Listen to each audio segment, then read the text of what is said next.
Listen, laugh, and learn with Sacha and Ish as they share their experiences, thoughts, and tips to build skills that are not so average and a career that's not so ordinary.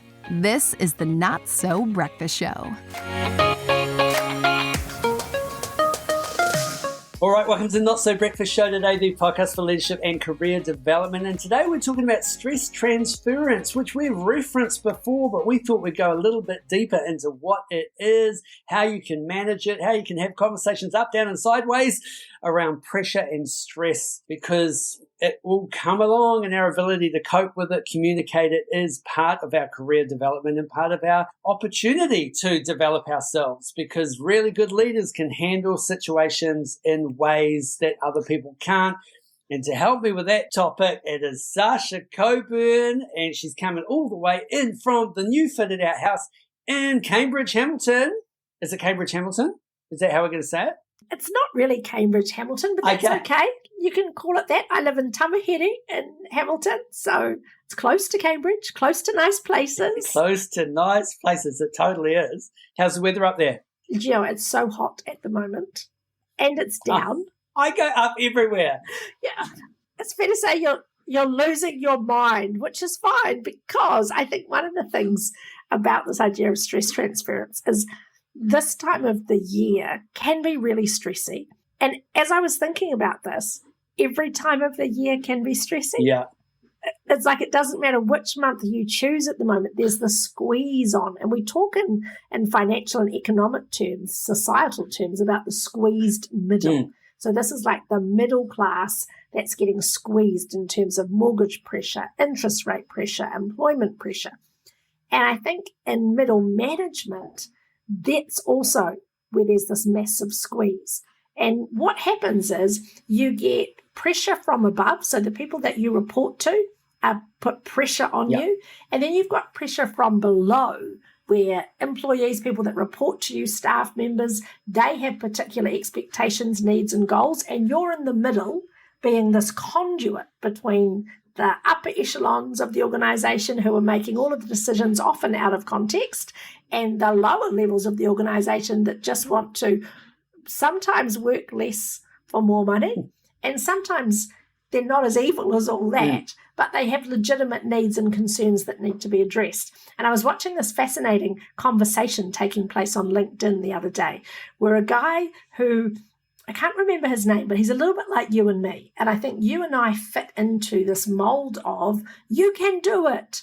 So we have a reasonably individualistic approach to success and fulfillment, where we say we take great responsibility for ourselves, we understand how we impact our own future. And so when we talk about stress transference, we're going to come up with multiple skills to help an individual manage their environment. So that's one side of the equation. And on the other side of the equation, there are wellness experts, resilience experts, organizational psychologists who are saying the tools that people like you and I provide are helpful and useful. And we are living in times where much more is being expected of people. Yes. And if you just keep giving the individual skills, you are essentially saying to the victims who are coping with the flood, we're going to show you how to swim faster and stay afloat without actually addressing, perhaps someone could turn the tap off. We need less water in this situation. So I think from the outset, let's be clear, we do want to give everybody individual skills to manage and think about stress transference and how you can survive and thrive in these environments. But don't mistake us to be saying you just have to keep putting up with the shit that your boss is shoveling. It's not that. And we can talk about how you have the conversation with your boss to say, it's not that I'm weak. It's that I actually want a decent life, and the pressure that we are under is unreasonable. And how do you know when it's unreasonable pressure versus pressure that you need to respond to? So those are some of the things that we can explore today. Yeah, and there's definitely a certain amount of stress and pressure with any role that is helpful. But I think where it becomes unhelpful is where it is the only tool that you have to get someone to do something. So you just keep turning up the pressure, keep turning up the stress, turning up the heat, until you're just kind of like almost not yelling, but metaphorically kind of yelling at someone to get the job done. But if you're only ever using that as a tool, sometimes it just gets to a point where the person just can no longer handle that pressure, or they become part of the problem by pushing it down. So if they are in that middle management and SLT or owners are turning up the heat and putting the demands on and putting pressure on, and we're not, to your point, being the water filter that filters that information, we just force the same tension down again. And so suddenly you've actually done exactly what your boss or manager has done to you, to the people that report to you. And that's the classic definition of stress transference. It's when you take the heat that's coming your way, and your way of processing it is just to go and pass it straight on to somebody else. We see it in personal situations and in professional situations. Yeah. You talked about the water filter, so let's just check in. Everyone understands the water filter idea. That, you know, when we first got our flash ass fridge, that you put the glass up against it and the water comes out. Yeah. Oh, amazing. I didn't know that you had to replace the water filter. I thought it would just like permanently filter the water. And so as the tap got just less and less coming out each time, the kids would be like, Mum, there's something wrong with the fridge. And so I called out the fridge mechanic person who said, oh, you know, you just need a new filter. I'm like, mind blowing. Yeah. What? There's a filter. He said, yeah, at the back, you've got to replace the filter. And that's when I started thinking about this idea that when we're in the middle of a relationship or a project, or we are in the middle between two people, so levels within an organization, we've got to get good at processing. Yeah. Processing the outside pressure. And some of that pressure is positive, some of it's negative. Whatever the pressure is, we've got to be in a good state ourselves that we're able to say, I feel the pressure from my boss, I absorb it, I reflect it out, but I'm going to process it and think about how do I get my best outcome before I transfer those messages to my team. Yeah. And that's about increasing our ability to sit in discomfort or sit in tricky situations without rushing off to offload the yucky feeling we have. Yeah. And it's not about being the punching bag for your manager, right? It's not about being the person that you go in and you say, well, I'm the person that sits between the staff and management, and I'm the person that takes all the heat. Because one, that's not sustainable, and two, that's not helpful either. So often if you're seen to be, well, you know, you're the one who kind of takes all that information and then you pass it down so everyone gets it the right way, that's great. But what are you actually doing to control that relationship? Because that's not healthy behavior coming above you or from the person that you report to. So how are you going to manage that back up? That's part of stress transference as well. It's not just down, it's also managing it back up as well. So let's start with that then and say, how can you tell whether the pressure that you are getting from external, so with outside of yourself and in a work context, how can you tell if that's reasonable versus actually, this is a trigger for me to have some mechanism to push back or to have a conversation that says, I don't think what you're asking is reasonable, or I don't think your behavior is reasonable in the way you're articulating this. Yeah. How would you recognize that something's gone beyond what is a healthy or normal level of pressure and stress? I guess this is part of the power of maybe having a bit of a network. You know, someone that you could talk to who's in a similar industry and say, so how does it kind of work at your work? And get some comparisons. But then there's also just some probably gut feel measures. I think we know when something is becoming really unfair or it was really inappropriate. Like if that really triggers you and there's something going on, yes, we might want to work on our resilience. And it could be the fact that maybe we are feeling a little bit like a snowflake at the moment, whatever that is. But those gut feels aren't often wrong. So maybe then sense checking with your network, with a mentor, with a coach. Is this me? Am I not handling the resilience, or is this actually unfair? And there'll be development on both sides of that conversation. I've done that with emails before when I've received an email from somebody and I think, oh man, that is really, I feel that. That's a gut punch. Yeah. And I ask myself all those check questions. Are you tired? Has this hit you at a weak moment? Are you thinking clearly and rationally? And if I'm not sure, I'll send it to somebody else. Often I'll send it to perhaps my sister, who's actually not related to any of the business that I've worked in. And I say, without context, Tell me how this reads. Now, no email comes without context. There's always a history of the relationship, but it's often useful to get just an outside view that says, that's a PASAG email. Someone's having a crack. Or you are legitimately entitled to read that as someone having a crack.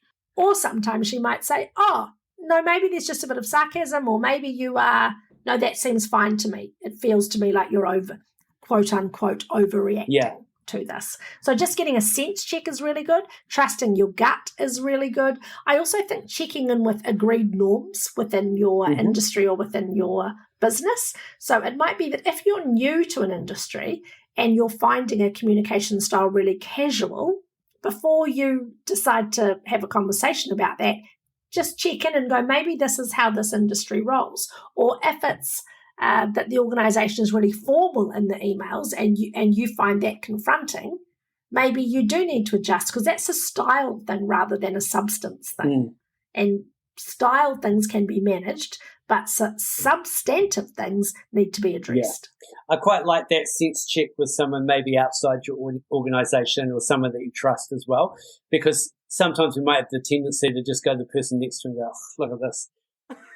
Bloody Ishmael sent me another note. Exactly. And suddenly their exposure to that is filtered through your annoyance of it. So they just jump on the bandwagon and go, oh, yeah, bloody Ish, look at that. I wonder what the hell's going on there. You're not going to believe what he did the other day. I think that in itself is classic stress transference, where you're sharing it to make yourself feel better. And if you think about it, an energy exchange, I feel better because I've shared it with you. How do you feel now? Oh, you feel worse. No worries. It's kind of like you've got a bag of shit, a steaming pile of dog turd, and you're like, oh, if I just give you some of it, I mean, you've got some, but I've got less. So that's fine with me. How can I just give everybody a bit until we're all just swimming in a little bit of it? And our challenge is to go, how do we know if this is poos we need to give back to the person that gave it to us, or if this is fair enough, it's just a pooey situation that we need to deal with. And also, if it's out of character, sometimes a bit of benefit of the doubt is okay. So it might be that something happens, a manager is a bit more abrupt than they normally would, or you got something through. Sometimes it's okay to just sit with it for a while and go, yep, I can get that done. And then maybe reflect it back to them at another stage, or just check in. Everything going okay? That was an odd way that we were communicating the other day. Or you might just let it go because it was completely out of character. And sometimes we don't know exactly what's going on with people or what the stress is. Maybe the stress transference was actually watered down by the time it got to you from exactly what happened.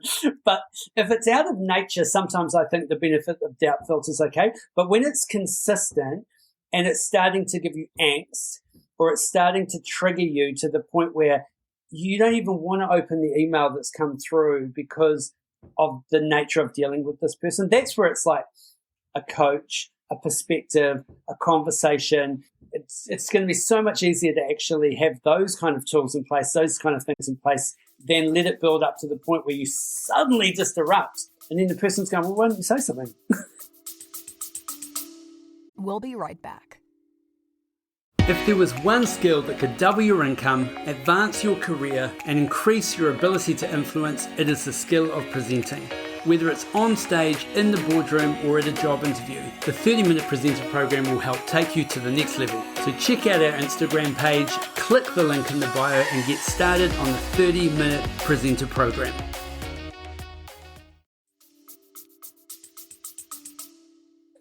Yeah, and I love that old rule that we have for ourselves, which is to always ask before we accuse. So even if it's with someone higher up the food chain, if it's with someone across us in the organisation or someone that reports into us, before we go in with I find your email tone really threatening, or you're threatening me, the courtesy of the conversation is the ask first, which is, hey, just checking in. Is everything going okay? Is there anything up with you? And then you can make your statement that I found that email really confronting and I wasn't sure if that was your intention or not. And they might say, it was my intention. I need you to understand how important this is. And then you can go and deal with the substantive issue or the substance what's going on. And this is where the pressure is quite good. So when you do dial up the pressure and it slightly feels more intense, someone can feel that and go, okay, this is important. It is important for me to actually get this done because I can feel that pressure, but it's an appropriate amount. Yeah, you're talking about that appropriate and that good stress. So we've asked ourselves, how do we know if it's crossed the line? Check in with a friend, do a sense check, trust your gut, give them the benefit of the doubt. Is it out of character? Those are some ways of assessing. Then if you're in a situation where you go, this is fair enough, this is a challenge that I've got to deal with, I do understand that this is real and the pressure is on and this does fit within my job, how am I then going to process it so that I can convey the message to everybody else in a way that's helpful for them to receive it? So what are some of the ways that you do that you filter messages and comms so that we get the outcomes that we need? What do you do? So first of all, your team will always have some sort of direction or focus that you've got them working on. So then if something else comes along, you're making a decision on whether you're going to make this more of a priority for your team or why you're giving them the information. Because it could be distracting from what they're working on.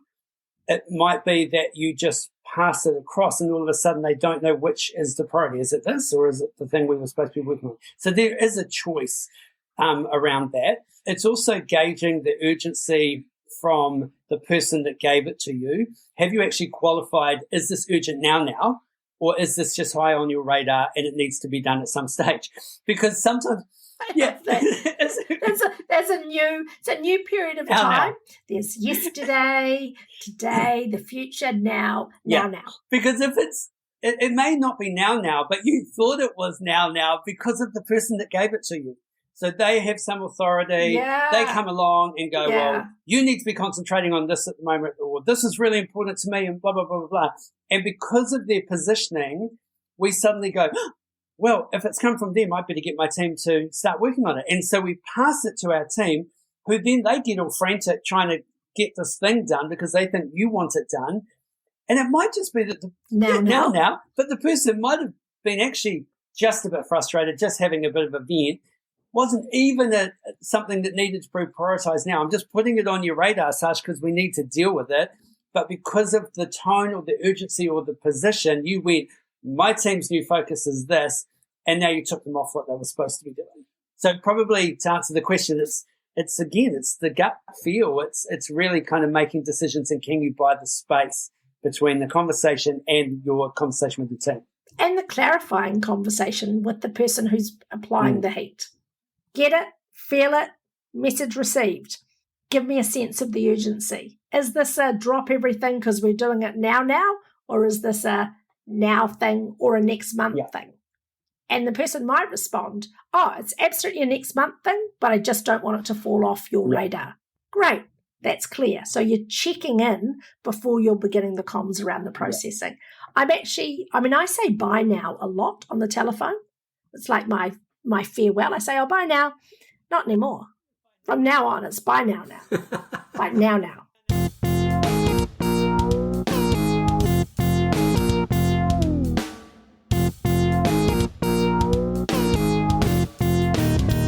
So when it comes to the processing, we want to check the timing. Mm-hmm. And I always think there's often value in a pause. And the length of the pause can depend on what your work rhythms are. So if I get an email with an instruction or I feel like I'm getting some external pressure or some pressure from people further up in the food chain, or even pressure actually from anybody in the organisation, I might have my natural instinct, I type the email and then I hit pause on it. And what I'm actually learning to do is actually just to put pause before I even invest the time in writing it. Because often I'll write it, pause, and then I don't send it the next day. And I'll be like, well, that was a waste of half an hour writing it, even though you did the right thing by not sending it. The more advanced version is to say, I'm just going to sit with this. I'm just going to breathe through this. I can afford to think about it in my thinking time. And for me, I think a lot in the shower. So I just put it in a note and say, think about it tomorrow morning in your thinking space, and then choose the wisest, calmest, most loving, but most motivated response. Like, get really crystal clear on what the outcome is that you want. and what is the best way to get your outcome. And if it's that you need to pull people into line and point them in a new direction, that's fine too, but do it in a way that's inspiring and affirming, not in a way that just cuts them off cold. And that's what the power of the pause enables us to do. It enables us to choose the response that we can be proud of. That's something that you need to learn, right? We can get into that stimulus response thing where we just feel the pressure and then act, or feel the heat and then we have to do something to kind of resolve that immediately. But our resilience, our confidence as a manager, as a leader, is in being able to create the space, ask the clarifying questions, walk around the block, take the breath before you have the next conversation or put your next action in place, because that's really what you want to do when you're managing. You're managing people's ability, you're managing stress, you're managing tension. You're not passing those things on. You're not a passer, you're a manager. Oh, I like that. Say that again. That sounded profound. Yeah, you're not a passer, you're a manager. So manage the situation. You're not a passer. Don't just pass it. Pass it on. It's like that hospital pass where you pass the ball to the person that is going to be tackled. And right it's now. just like, now, boom! And you go, well, it wasn't my problem. So what if you're having like an ongoing situation where you are feeling tension and pressure from someone and it's starting to feel personal, or it's starting to feel unfair and you're starting to resent against it? Is there some things that we can do to maybe have that conversation, and what would be a good approach for that? I think, as always, the check-in is with yourself. Often when we feel that pressure and that sense of overwhelm, or we know full well that we are part of the problem. So if you think right back to the top of the show where I'm like, let's not individualize all the problems, but let's also take some accountability. So my sister sent me this great meme the other day, and it was a woman saying, I'm just so exhausted right now. And then it said, are you going to eat right? No. Are you going to do any exercise? No. Are you going to get up out of your bed? No. Are you going to go to bed earlier? No. Are you going to stop binge watching Netflix? No. And it was just this whole thing, and a whole lot of people were going, sounds about right. So sometimes we'll find ourselves in a situation where part of our stress or overwhelm is compounded by the fact that we know we're not in the best space. So there's an element of truth in the pressure or in the criticism or the comment. And I think before we go back and push back to the person, we need to own the bit that perhaps we aren't doing so well. That's always the first thing, is to start with yourself and say, are you doing the things you need to be doing to be at your best? And then put those things in place. And if you go, actually, I am doing all of the things I know how to do. I'm eating well, I'm sleeping, I'm exercising, so I'm in my best. My water filter is being cleaned, I'm getting regular breaks, etc. Or alternatively, you go, that's not going to happen right now because I'm in a season of imbalance. Still recognize, are you doing the things that are required of you? So you might be, and this is me, I feel this for myself, that part of my stress is there's things I'm just not getting to on a weekly basis that I know I need to attend to. Right. So when I get pressure from other people in the organization, it feels pressure, it's overwhelming, but it's also because I just haven't done the things that need to be done. And so sometimes the only way out of the deep end is to swim a bit faster and swim a bit harder. And before you can hit the cruisier water, you actually have to find another gear just to get to push through. And once you've done all of that, if you still go, no, actually the way that I'm being spoken to or what's being asked of me is too much, then I think you ask for a meeting. You say, I want to talk about my workload, or I want to talk about these sales targets, or I'd like to discuss this. But you come prepared, not with a defensiveness that goes, here's all the things I've done and it's still not, but that you actually have your ducks in a row to be able to say, I'd like to discuss these things. What I'm experiencing is this. Here's the action that I've already taken to overcome it, and I'm still finding there are not enough hours, or I'm still finding we're not able to get the cut through that we need. Here are the 2 suggestions that I have for how this could be improved, and I'm interested in your views on that. So you don't just take your problems and go, you're being mean to me, stop it. you're actually able to articulate what it is, what behaviour you'd like to see take place. And I know it's brave to do this with someone that you're working for. Yeah. But if you're in a situation where you go, what have I got to lose? The worst thing that's going to happen is they're going to fire you, and that's awful. But jeepers, that's a good motivation to go and find something that you actually enjoy and that you're good at.